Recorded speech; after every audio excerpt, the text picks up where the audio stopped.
One of the biggest benefits of having a coach is clarity and simplicity.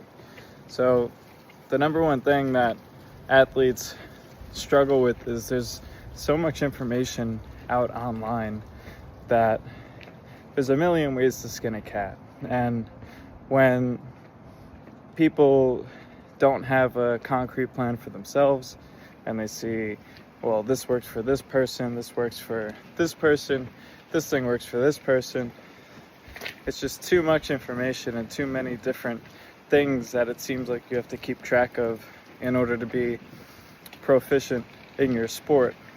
And the reality is it's not true, and that complexity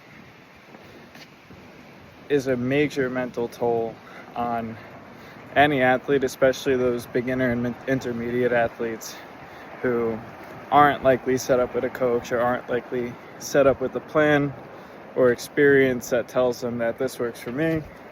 This is how I've been doing it for so many years.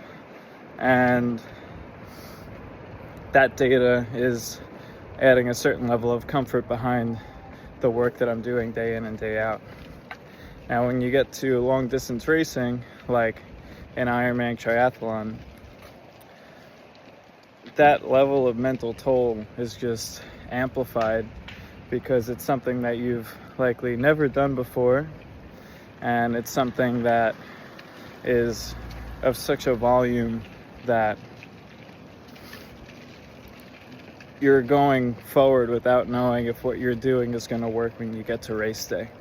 And so that, in a nutshell, is really what makes having a coach so beneficial, especially for a long distance event, and especially if you're a beginner, intermediate athlete, triathlete.